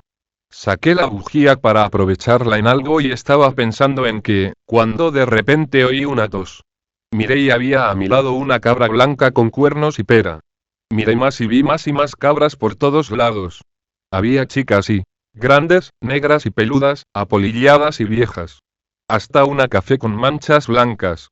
Era una mina de cabras salvajes y curiosas. Nos miraban pero estaban listas para partir al galope. Decidí no hablarles para darles confianza y solo les sonreí. Y una cabrita de la edad de la Jimena se le acercó y le lamió la mano. Y ahí empezó la amistad. Cuando cayó la noche, dormimos como nunca de bien, entre las cabras de pelo suave y caliente, blandas, olorosas a cabra y soñando con los quesos que nos darían de desayuno al otro día. Amanecer entre cerros solitarios pero llenos de cabras recién levantadas, es precioso. Ellas estiran el cogote y prueban su voz a ver si les funciona. Después corren a saltitos, se desparraman por el mundo y comen calladas. Las cabras mamás no tienen problema. Sus hijos nacen sabios y las guaguas toman su mamadera calladitas. Yo creo que si la gente le aprendiera a vivir a las cabras sería muy feliz. Después del desayuno, se fueron todas a mirar el camión. Era para ellas la gran novedad, pero a todo esto ni la Ají ni yo habíamos comido nada. Pensaba en los quesos, me imaginaba que habría una inmensa cueva donde los tendrían guardados y se me hacía agua la boca mientras caminaba buscando el escondite. De repente me acordé de mi hermana. No estaba por ningún lado. Jimena. Grité, con voz de trueno y de susto tremendo. Y creí que estaba loco porque por todas partes se oía mi mismo grito. Mena, Mena, era el eco. Yo no lo conocía más que de nombre, pero está muy bien inventado, porque donde no hay campanas de incendio, ni teléfonos, uno se comunica con su gente. La Ají apareció ahí muy cerquita, debajo de una cabra que la estaba alimentando igual que la vaca de la Gretel. Yo no sé para qué la gente se da tanto trabajo cuando los animales ofrecen gratis su comida y limpiecita. Cuando uno tiene hambre de verdad ni se acuerda del famoso asco. Apenas terminó la Ají su mamadera yo me tomé la mía y ni pensé más en los quesos. Esa cabra que me dio su leche era una gran persona. Yo no la olvidaré jamás, y cuando sea grande me preocuparé de que tenga una vejez alegre. Para desconfundirla entre todas le puse la bujía colgando del cogote con un collar hecho de alambre, y así, vaya donde vaya la reconoceré. Y cuando se muera la voy a embalsamar y mis hijos y nietos sabrán que me salvó la vida cuando estuve perdido. Poco a poco las cabras se aburrieron de mirar el camión y partieron para distintos lados. Algunas se veían como puntitos trepadas en los cerros y algo otras ni siquiera se divisaban. Yo seguí a mi amiga para que no se me perdiera a la hora del almuerzo, pero salió tan saltona y andariega que al poquito rato ya ni divisábamos el famoso camión. Sino que por el contrario, al otro lado del cerro, en una especie de cancha lejana, se veía un avión. Parecía de juguete, pero cuando uno ha viajado tanto ya sabe que es cuestión de acercarse para que las cosas crezcan. Y tomando a la Ají de la mano resbalamos cerro abajo. Era de esa tierra suave y fina en que no hay ni que mover los pies y al igual que en los sueños uno llega justo donde va. Después caminamos mucho con los ojos clavados en el avión y ya podíamos distinguir unos hombres que se movían alrededor. Se veía que estaban preparando su partida, porque iban y venían llevando cosas. La cuestión era que no fueran a partir antes que nosotros llegáramos. La Ji estaba cansada y se me echó al suelo a dormir. La dejé un rato. Cuando de pronto miro el avión y veo otro tornado, o sea la hélice girando a 1000 por hora. Me eché al hombro a la Ji y partí eléctricamente para alcanzar el aparato antes que partiera. La cabra amiga con su bujía trotaba a nuestro lado a igual velocidad. Faltaban pocas cuadras para llegar al avión, cuando de pronto la hélice se detuvo. Era una suerte que el aparato estuviera descompuesto y nos diera tiempo para llegar a él. Ojalá estuviera grave y se demoraran bastante en arreglarlo. De todos modos, por si el piloto era capo, aceleré mis piernas y llegué justo cuando empezaba otra vez a dar vueltas la hélice. Eso sí que yo había corrido tanto que no podía parar y seguía corriendo alrededor del aparato, hasta que se abrió la puerta y apareció una cabeza de piloto con anteojos y todo. Gritó al vernos pasar, pero ni le entendimos lo que dijo con el ruido del motor. Y aunque no era más que un avioncito Cessna, nos demorábamos bastante en darle la vuelta. Cuando volvimos a llegar frente a él, me tiré al suelo con guagua y todo para poder frenar. El piloto dio un salto, se paró a nuestro lado y se agachó. ¿Te ha pescado la hélice, mocoso idiota? Me sopló al oído. No. Chillé con todas mis fuerzas. Pero llévenos con usted. Estamos perdidos. No sabes dónde voy y quieres que te lleve. Cualquiera se pierde así, y metió su cabeza en el avión de nuevo, con cuerpo y todo. Pero antes de cerrar la puertecita, se arrepintió y volvió atrás. ¿Eres un desválido?, me preguntó. Porque si lo eres, es mala suerte para un piloto negarse a llevarlo. Soy desválido, le contesté automático, aunque ni tengo la mayor idea de lo que es ser eso. Arriba entonces, insolente. Y estirando su gordo brazo me pescó del mío y me trepó al avión. Yo traía de la mano a la Ji, y aunque me estaba acostumbrando a que me suban en aviones, camiones, etc., resulta bastante difícil armarse de nuevo y juntarse los brazos con los hombros, etc. Mientras me hacía el masaje, le dije: Señor piloto, falta la cabra. Esa es más desvalida que nosotros. ¿Estás chiflado que voy a volar con una cabra? Es la cabra Fortuna, le dije. Trae la suerte. ¿La has probado ya? Usted lo está viendo, no teníamos manera de salir de estos cerros y lo único que podía salvarnos era un avión. Y aquí está. Tienes razón, majadero. Ayuda a subir la cabra. Lo ayudé y le dije: Señor piloto, por si le interesa, yo me llamo Papelucho y no Majadero y mi hermana se llama Jimena. Me miró como si jamás me hubiera visto, cerró la puerta, se apretó el cinturón y gritó con fuerza: Agarrarse fuerte que partimos. El motor chirrió furioso y el Cessna Matapiojo se deslizó por la cancha brincando. De pronto dejó de saltar y nos fuimos rodando para atrás, la Ji, la cabra Fortuna y yo. Nos estrellamos contra unos sacos duros y, bien aferrados los tres, esperamos calladitos a que decolara el aparato. Ya una vez en el aire, la cosa era distinta. Uno se sentía seguro, porque el aire es gran persona. Por una rendija divisé el campo y los cerros donde estuvimos. Se veían chiquititos, cada vez más lejos, mientras nosotros potentes surcábamos los aires, sobre la cordillera, sobre el volcán Osorno, sobre la ciudad, sobre todo. Allá abajo estaría el diputado hablándole a su gorda con la boca cerrada. El papá del casi vendiendo sus diarios en la plaza. Ansel y Gretel echando sus vacas. Yo nací para volar y la Ji también. Al poco rato ella se puso a hablar como si nunca hubiera sido atrasada de noticias y conversaba de todo con la Fortuna. Eso sí que le dio por llamarla mamá y por imaginarse que tenía muchos hermanos. Yo me acerqué al piloto. Él me había dado la idea de que era bueno saber dónde íbamos. Y quería preguntarle, pero era de esos gallos con una arruga negra en la frente y dos en la boca. Parecía que algo le dolía perpetuo, me vio a su lado y en vez de hablarme, apretó más la boca. Yo creo que se sentía manejando micro a la hora de 12. La arruga en la frente se le volvió chichón alargado y de la nariz le asomaron unos pelos. Estaba furioso. Yo siempre he visto gente enojada hablando y rabiando, pero quedarse con todo lo que uno tiene que decir y manejar un avión debe ser tremendo. Lo mejor era preguntarle muchas cosas hasta que estallara de una vez. Rabiando, se le pasaría la rabia. ¿Para dónde vamos? Le pregunté a todo grito. Pero él se hizo como si no me oyera. Es macanudo volar, dije todavía más fuerte. Pero debe ser bueno saber para dónde uno va. Tampoco contestó. ¿Es suyo este avión? ¿Hace mucho tiempo que es piloto? ¿Cuántas horas de vuelo lleva? ¿Tuvo paperas cuando era chico? ¿Se acuerda todavía de su abuelita? ¿Se le arrugaba la frente cuando estaba en el colegio? ¿Enseñaban en ese tiempo geografía? A medida que se me ocurría una cosa se la preguntaba. Como él no contestaba, me servía de ejercicio para que no se me olvidara hablar. Él ni siquiera estornudaba, y mientras más me daba por preguntarle, menos se movía. De repente llegó la Gi a mi lado. Se me trepó a la falda y se largó. Oye, me dijo, fíjate que mi mamá está con vómitos. Y vomitó una abeja. A mí se me había olvidado que la Gi hablaba ahora y la miré sorpresoso. ¿Qué dices? Que mamá vomitó una abeja y la abeja me quiere picar y ya picó a mi hermana Clory, a mi hermana Coti y a mi hermana Ruby.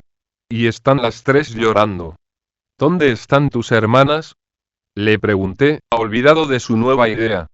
Están ahí atrás. Y la Coti quiere vomitar y no puede y la Clory le pegó a la Rudy porque creyó que ella la había mordido. Y era la abeja, todo esto lo decía con cara de verdad y muy seria. Me convencí de que era cierto y fui con ella a ver. Era verdad que la Fortuna había vomitado, pero lo de las hermanas eran copuchas de mujeres. Oye Gi, le dije, tú no tienes hermanas, solo un hermano, que soy yo. Así que no más cuentos de glotis, rudis y coris. Clory, Coti, y Rudy, me corrigió muy seria. Bueno, como quieras llamarlas, pero me irrumpí cuando vi que se me paraba una abeja en la mano. Era verdad que había vomitado una abeja viva la cabra. A lo mejor esas hermanas, espanté la abeja y empezó el correteo por todo el avión. Era una abeja enemiga y fuimos a dar al comando de la nave. Es decir, al lado del piloto. Y ahí sucedió lo tremendo. La abeja se convenció de que yo era impillable y se lanzó en picada contra el piloto. Se le paró en la arruga de la frente y le enterró su lanza. El piloto dio un grito, se desparramó y abriendo los brazos con violencia, salió disparado, aleteando y escupiendo palabrotas. El avión pegó un brinco y el piloto rodó aturdido al suelo. Fui a socorrerlo y lo encontré casi muerto, con un inmenso chichón encima de su arruga, la boca abierta y los dientes afuera. La abeja yacía desvanecida en su nariz. Le dije: señor piloto, despierte. El avión vuela solo y usted se va a matar si no se preocupa. No es hora de aturdirse. Clamé definitivamente. Pero nada. El avión dio otro brinco y comenzó a darse vueltas de carnero. No había manera de tenerse en pie. Me agarré de la palanca del comando mientras la cabra rodaba con la Gi de un lado a otro. Cuidado, Clory, gritaba Rudy, sujeta a la Coti. Noté que el avión se enderezaba. Era yo que lo piloteaba. Empecé a hacer ensayos, a mover palancas y cada una traía su sorpresa. De repente miré hacia afuera y vi venir contra nosotros unos cerros. Hice otro ensayo y el avión se elevó por encima de ellos y los dejé bien atrás. La cabra vino a ponerse a mi lado y la Gi con todas sus hermanas. Andaban por el avión como si estuvieran en tierra. El piloto roncaba su aturdimiento y yo estudiaba las palancas entretenidamente. De pronto el avión empezó a fallar. Se le estaba acabando la benzina y yo no sé dónde habrá bombas aéreas para llenarlo volando. Teníamos que bajar. En vez de asustarme, eso me pareció chorifla y... También en ese momento me sentía bastante macanudo de saberme piloto, de que nadie me estuviera corrigiendo y de que todo el mundo supiera después que yo había piloteado solo y salvado un Cessna con piloto herido. Y justo cuando me creía más súper, el motor dio un estornudo y se quedó en silencio. Se había terminado la benzina y no había más remedio que aterrizar. Era la única palanca que ni había probado. Miré hacia un suelo plano, tal vez de campo chileno, con su cancha de fútbol y todo. Ahí es donde tengo que hacer el gol, me dije con firmeza, y miré de fijo entre las dos vallas. pero en ese momento me sentí disparado por los cielos y sin entender nada, abrí los ojos para ver al piloto resucitado y otra vez en el comando. Estúpido, decía con su chichón, habías cerrado la llave de la benzina y por poco nos estrellas, el avión volvía a zumbar con su motor aburrido y las canchas se alejaban de nosotros. Siéntate quieto, ordenó. Más vale que aprendas el manejo. Porque si me vuelve otra vez este ataque que me da, quizá nos podrás salvar, y comenzó a enseñarme. Era un buen tipo y parece que cuando menos lo piensa le viene un famoso ataque y se queda estítico.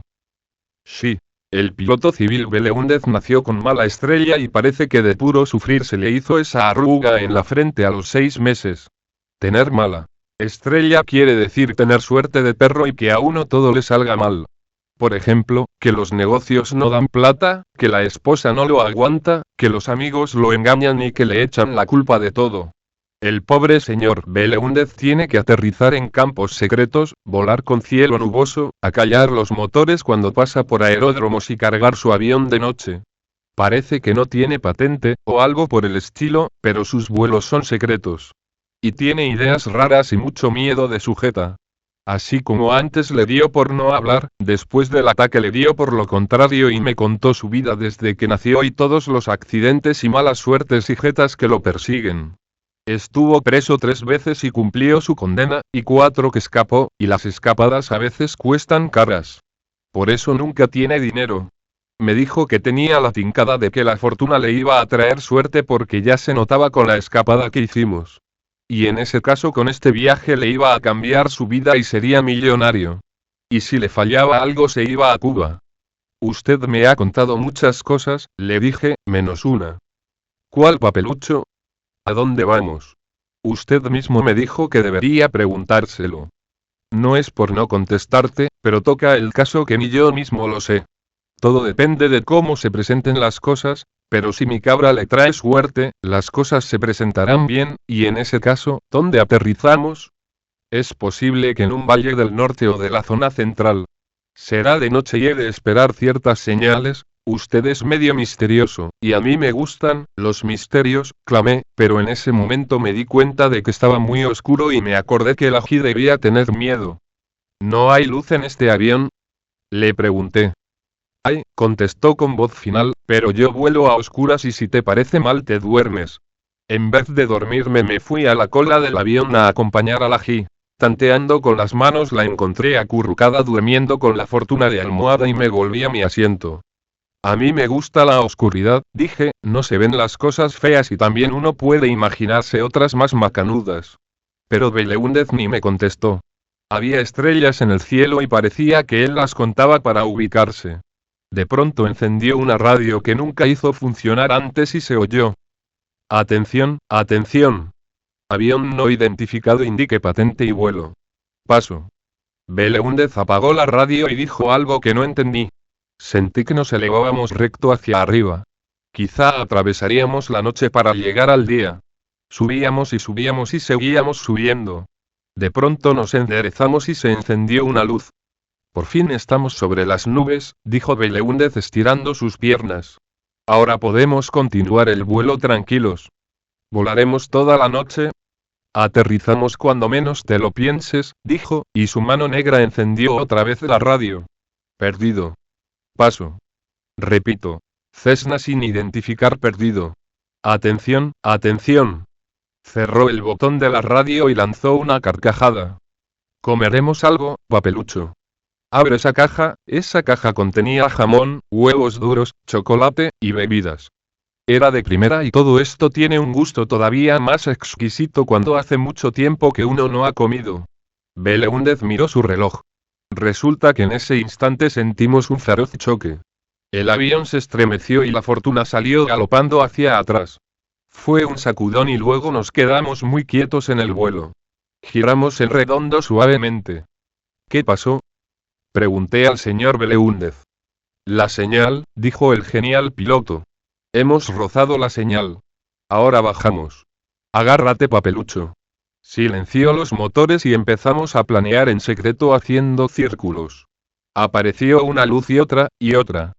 Dibujaban una Z inmensa que se iba agrandando. ¿Es esa la señal? Pregunté. Vamos a aterrizar. No había terminado la frase cuando me di un feroz cabezazo, se oyó un grito de Laji y la fortuna se largó a balar desesperada. El avión galopaba en un suelo áspero y abollado, que era suelo de verdad. Un balido tremendo en mi propia oreja me sacó de mis sueños. Era la fortuna que otra vez, mareada, tosía y vomitaba a mi lado. Laji seguía durmiendo en la cola del avión arrebujada entre sacos misteriosos. Yo sentía que nos íbamos de punta con violencia y mi estómago subía y subía. Por suerte se apagó la luz. ¿Qué pasa? Pregunté. Hemos atravesado las nubes y desde ahora comienzo a ubicar señales, contestó Beleúndez. Vamos a aterrizar. Pero no me respondió. Debía tener otra vez esa cara dolorosa y a lo mejor le volvería el ataque. Esperé y miré la oscuridad de abajo. Allá lejos se divisaba una luz más chica que un grano de talco. La luz se apagaba. Aparecía otra vez, quedando atrás. Seguíamos volando. El piloto encendió otra vez la radio. Indique posición KL 103, paso. Atención. Neblina en la costa, visibilidad interrumpida. Estación JR, cielos despejados, zona central. Atención, atención. Cessna perdido no identificado se le ubicará a la amanecida. Cortó la radio. Shi Beleúndez abrió la puerta del Cessna, y atropellándolo con una educación nerviosa, saltó a tierra la fortuna y se perdió veloz corriendo por los campos oscuros. Beleúndez echó una maldición. Desperté a la Jimena, le sacudí los pelos de cabra que la hacían parecer escobillón, la enderecé hasta que se acostumbró a conocer cuál era el suelo y nos acercamos a la puerta. Alguien de afuera nos pescó y nos puso en tierra. Lo único que se veía eran unas regias antorchas de fuego humeante muy cerca del avión. Hemos llegado, le dije a mi hermana. En poco rato más estarás en tu verdadera cama y con tu verdadera mamá. Tetele, respondió ella. Es de esa gente que solo sabe hablar cuando está en el aire. Beleúndez y 2 hombres más sacaban del avión su carga, se echaban al hombro los pesados sacos y caminaban en fila hacia una carpa que tenía un farol. Yo con la Gilos seguimos. Era una carpa macanuda con 2 carabinas del ladito de adentro, una motoneta y una olla a presión en una nafe. Era el despipe, porque ¿qué más se necesita en este mundo? Uno de los hombres que tenía regia barba muy crespa nos mandó turiondo. A dormir mascotitas que es más de medianoche. Obedecimos los dos con Laji y nos acomodamos en un rincón con una frazada que él nos dio. Laji se durmió al tiro pero yo, mientras más cerraba los ojos, menos sueño tenía, y más oía la conversación. Estuve en un pelo de que me alcanzaran, decía Beleúndez, y hasta pensé un momento en botar los sacos, por si me veía obligado a aterrizar. No tuve más remedio que largarme hacia el sur para despistarlos. Aterricé en un valle cerca de Osorno y ahí esperé el atardecer. Era mi única chance. Pero aún entonces, cuando puse la radio, todavía me buscaban. Nosotros temíamos lo peor, dijo el de la pera crespa, oímos los llamados y hacíamos cálculos de tiempo. Debiste aterrizar aquí a mediodía. Tenía que haberte sucedido algo. Cuando oscureció y encendimos la seña, lo hicimos sin ninguna esperanza. Dame un trago, tengo los nervios muy malos, dijo Beleúndez, y no me siento capaz de pilotear otro vuelo. Le dieron una botella de algo muy rico, porque a cada trago Beleúndez suspiraba de gusto. Cuando se la terminó, se desató el cinturón y lo dejó caer a mi lado. Tenía una preciosa pistola y una cartuchera de cuero.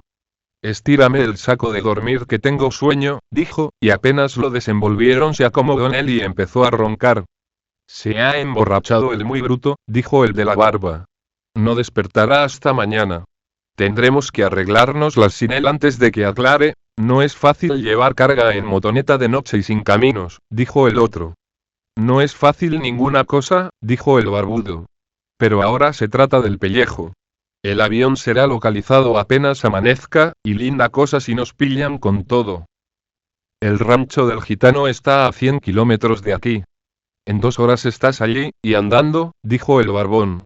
Tal como yo, el otro obedeció. Se echó al hombro uno de los sacos, lo amarró con correas en la motoneta, pescó una carabina y se la terció a la espalda. Echó a andar la motoneta y partió en la noche. El barbudo encendió un cigarro, pescó entre sus manos la otra carabina y se acomodó en la puerta de la carpa. La olla a presión seguía hirviendo y silbando.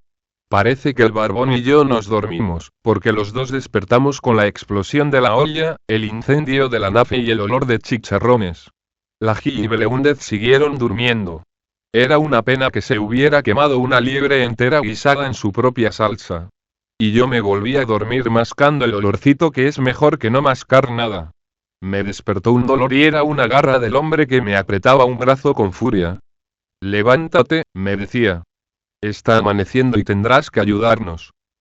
Me restregué los ojos porque ni me acordaba de nada y como estaba soñando que iba todavía en el tren, me costó un poco juntarme con mi historia y todas las cosas. A ver si puedes con este saco, me dijo, echándome al hombro uno de los que trajimos en el avión.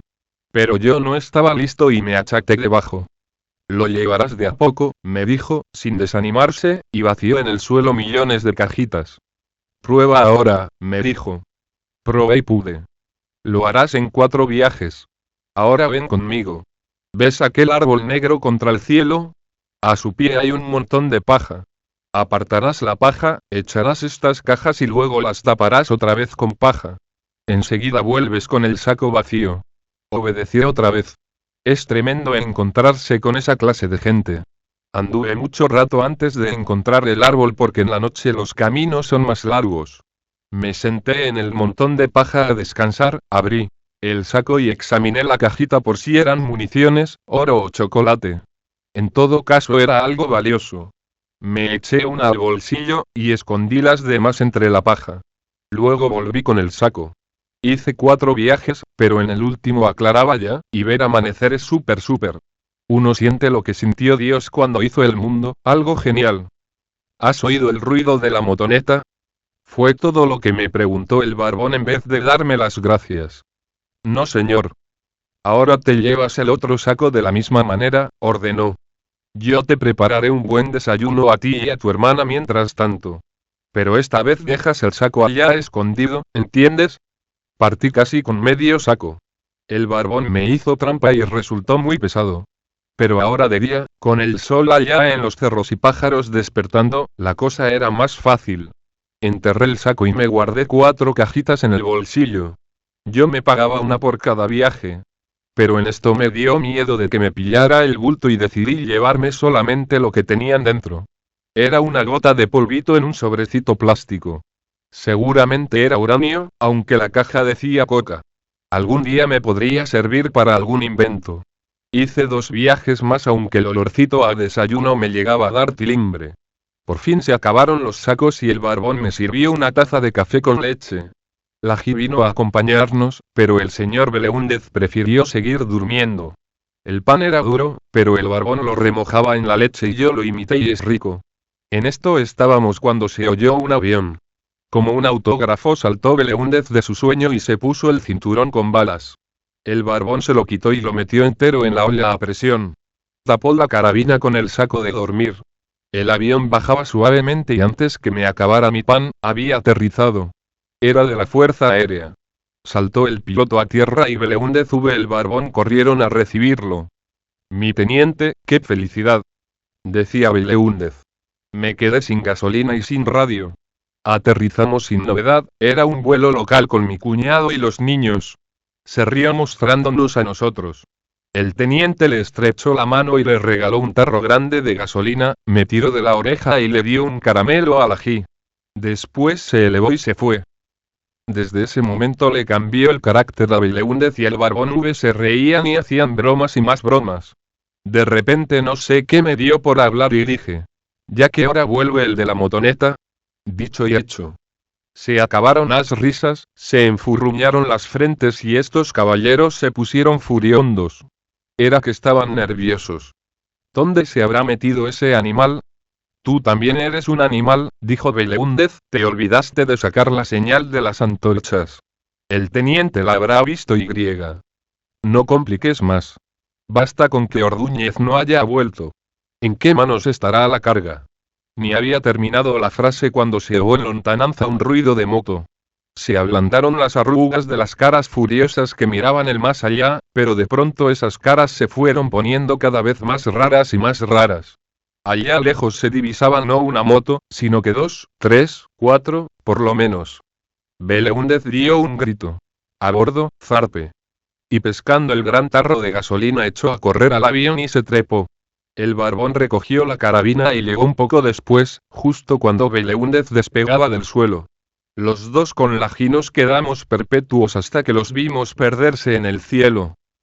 Schiff resulta que el rugido de motores era como trueno y 5 regias motos alemanas en perfecto estado y de su único dueño nos rodearon a los dos con la G. A ver si me dices dónde está tu padre, me habló el policía más gordo.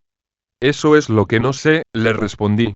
Hace días que yo lo ando buscando, escúchame, vivo. Si hablas, no tendrás que cantar, ¿está el jefe? El jefe ha salido, repliqué. ¿Te refieres al avión? ¿Ha salido en el avión? Usted también lo vio, dije. ¿A dónde ha ido? No dijeron más que a bordo zarpe y volaron dejándonos abandonados. ¿Son hijos de ellos, la niña y tú? No señor. Nos trajeron de mascota desde Osorno con otra compañera que ahora se perdió. No entiendo nada. Tendrás que acompañarnos. Vamos a la comisaría. Tengo amigos allá, no lo dudo. Súbete atrás con tu hermana, allá hablaremos. De modo que quieres hacerme creer que no conoces al piloto que acaba de zarpar. Yo no he dicho eso. De conocerlo lo conozco, y se llama Beleúndez. Pero no es mi papá. ¿Y su acompañante? A ese le obedezco pero ni sé cómo se llama. Echó a rugir la moto y no le oí nada más. Corríamos por los campos a 1000 por hora y el motor era prepotente. Cuando pasamos por la parva de paja y el árbol le conté que ahí había un tesoro, pero el policía ni me oyó, y seguimos de largo, como si tal. La G me rasguñaba con sus uñas filudas pescadas a mi cintura. El avión de Beleúndez ni se divisaba. Llegamos a un retén de policía. Era de esas casitas blancas con ventanas y puertas verdes, un escudo, un arbolito, un collar de piedras en el suelo y una grada para entrar. Adentro estaba el corralito, la mesa, el tintero, el libro y el teniente. En el cuartucho de al lado, el amigo del barbón durmiendo. Nombre, dijo el teniente. Papelucho. Dirección. Desconocida. ¿Cómo desconocida? Desconocida porque no la conozco y también porque nunca la supe. A ver. ¿Cómo es eso? Empecé a contarle mi historia y me enredé. También él era mal entendido porque me confundía mucho. Hasta que por fin me preguntó. ¿Sabes escribir? Soy escritor, le dije. En ese caso, aquí tienes un cuaderno y a ver si me escribes toda esa historia que tratas de contarme. Mientras no esté escrita, quedas detenido. Me metieron en el cuartucho donde dormía el de la motoneta, me entregaron un lápiz de pasta y un cuaderno y se mandaron mudar, cerrando la puerta. La G estaba muy feliz porque ni se da cuenta cuando uno está detenido. Pero yo me sentía tremendamente furioso, porque tenía mucho que hacer, y lo primero era encontrar a mi mamá y papá. Golpeé en la puerta con furia y nadie me abrió. Abrí la ventana verde y tenía barrotes de fierro. Entonces me di cuenta de que estaba preso. ¿Preso por qué? Nadie explica nada. Asomé la cabeza entre los barrotes y vi las 5 motos en hilera brillando al sol. Miré hacia el otro lado, y ahí estaba la fortuna amarrada a un árbol, presa también. Pensé, si mi cabeza cabe entre los barrotes, la G, que es chica, cabe, y cupo. Embutí a la guagua hacia afuera, y la largué. Se levantó corriendo y voló a tomar su mamadera. Yo la miraba desde mi prisión con el cogote estirado, pero, cuando quise entrar mi cabeza de nuevo, se me quedó afuera por culpa de mis orejas. Era atroz quedarse entre barrotes para toda una vida. Me puse de perfil, y salté afuera. Estaba libre. Había que arrancar, antes que se dieran cuenta los policías. Dominé la tremenda tentación de subirme a una moto y preferí correr en silencio con la G y la fortuna. Era una especie de pueblo, con sus calles y todo, hasta su feria libre. Ahí, entre repollos, limones, patos y sacos era re fácil confundirse con los mirones y perderse de la pista. Porque nadie compraba. Llegamos a una farmacia y aproveché para preguntar cómo se llamaba el pueblo. ¿Eres recién llegado? Me preguntó la boticaria. Estoy de paso, contesté, vamos a Arica. ¿Y viajando a dedo? No ha sido necesario, respondí. Solo queremos saber dónde estamos, y si es fácil llegar. La boticaria soltó una de esas risas coquetonas que aprietan la boca y estremecen los hombros. Me estaba coqueteando, se veía, pero yo descubrí en su tienda cosas buenas que quería comprar. Mientras ella seguía coqueteando, vi una campanita celeste que le quedaría muy linda ahora colgada del cogote a la fortuna, y pregunté cuánto valía. 200, curioso. ¿Y la rosada? Igual precio, preguntó. ¿Por qué me insulta? Le dije. ¿Cree que no tengo plata? Bueno, ¿tienes? No tengo, pero tengo algo que vale más que todas sus campanitas. Tengo uranio. ¿Uranio? Se puso toda seria y me trató con reverencia. A ver si me lo muestras, para comprártelo. Saqué mi paquetito, es decir, un paquetito de plástico y se lo mostré sin dejar que lo tocara. Coca. Clamó como si hubiera visto al diablo. ¿Y dónde conseguiste eso? ¿Tienes más? Me lo guardé en el bolsillo y me puse bien seco. Los negocios son negocios y hay que saber negociar. Tengo 7 paquetes, le dije paulatinamente, y muchos más escondidos. ¿Cuánto paga por ellos? Una campanita por los 7, dijo, brillando toda entera. No, dije yo con voz dura.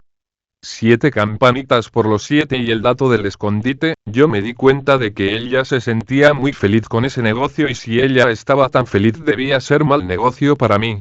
Rápidamente respondí. 17 campanitas por lo menos. Creí que iba a decir que no, pero lo malo fue que dijo sí. Con todo el cuerpo. ¿Qué iba a hacer yo con 17 campanitas? Pero no estaba para complicarme. Haría un collar de puras campanitas para la fortuna y se acabó. Le entregué los 7 paquetes de coca y ella me dio una caja entera de campanitas. La G estaba feliz y la boticaria también, porque hasta me regaló una cinta donde las ensartamos y me ayudó a ponérsela en el cogote a la cabra. Se veía preciosa. Era una cabra importada. Nos fuimos orgullosos. Pero en la puerta me sujetó la boticaria. ¿No me has dicho el lugar del escondite?, dijo, sonriendo otra vez, coqueta. La pobre no sabía que a mí me cargaba así. No, le dije. Y usted tampoco me ha dicho cómo puedo llegar a Arica. Te lo digo después de que largues tu secreto. Llévame tú al lugar donde tienes el uranio, y yo te llevo a Arica. Me quedé un poco perpetuo. ¿Y si ella no cumplía su promesa después de saber el escondite? Las mujeres son poco cumplidoras. Mientras así pensaba, ella le dio chocolate al ají, una lechuga a la cabra, unos caramelos para mí. Mientras más pasaba el tiempo, más nos daba. Y yo me sentía un canalla de no tener confianza. Sé que eres un pequeño desconfiado, dijo. Pero no importa. Es hora de cerrar, entraremos a almorzar y después hablaremos nuevamente. La farmacia no tenía ni cortina de fierro sino solamente puerta, y en ese pueblo tan sano que nadie compraba remedios, ni valía la pena que existiera. Pero el almuerzo era bueno, y las humitas frías son fáciles de comer. Pero cuando estábamos en lo mejor de una sandía, entró el propio teniente al patio en que estábamos. Yo me tragué el pedazo con cáscaras y pepas. Era el propio marido de la boticaria.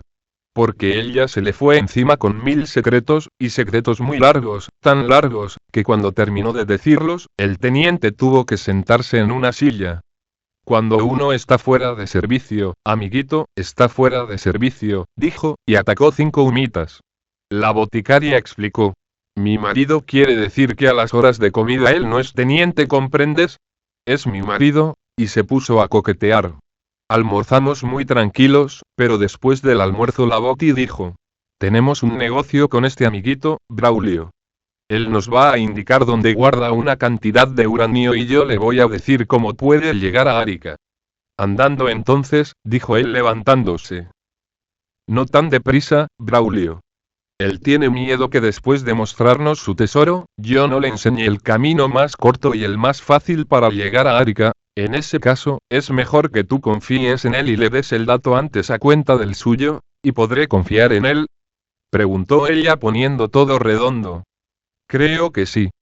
Entonces te contaré, papelucho, que estás a un paso de Arica, casi puedes llegar a pie, es tan cerca.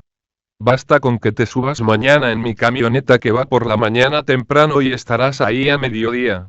Fue una felicidad de cápsula espacial. Sentí que el alma me elevaba de júbilo y me pareció muy poco devolverles la gran noticia con solo mostrarles ese montón de paja bajo el árbol. Pero cumplí como hombre. Trepé en la moto del teniente con la G y le encargué la cabra a la boticaria. Partimos a retroimpulso por el camino que yo ya conocía.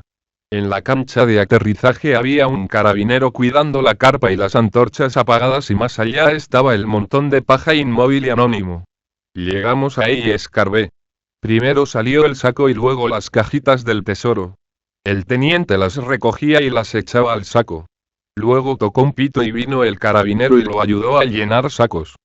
Guarda esos sacos en la carpa y custódialos hasta tu relevo, le ordenó. Me subí otra vez a la moto alemana con la G y partimos. Pero al llegar de vuelta se detuvo en el retén. Papelucho, me dijo, con una voz que trataba de ser dura pero era suave. No estás detenido, ¿entiendes? Pero pasarás la noche en ese cuarto del cual te escapaste esta mañana. No es un castigo. Es una fórmula. Necesito que escribas en el cuaderno que te entregué todo lo que te ha pasado desde que andas perdido. ¿Y cómo sabe usted que estoy perdido? Pregunté. Porque hay una orden de buscarte a lo largo del país y soy el hombre afortunado que te devolverá a tus padres en Arica. ¿Me buscaban? ¿Nos buscaban? Pregunté estupidizado. Desde hace muchos días, papelucho. ¿Y por qué no me devuelve al tiro a mi papá? Porque es necesario que tu historia quede escrita. He avisado ya a tu madre que fuiste encontrado, que estás bien y que mañana te depositaré en tu casa. Ahora a escribir. Mientras más luego termines, más pronto estarás con los tuyos. Se me anchó la cara y recogí el cuaderno y el lápiz que había tirado antes. ¿Y cuando termine podemos llevar en su camioneta mi cabra Fortuna?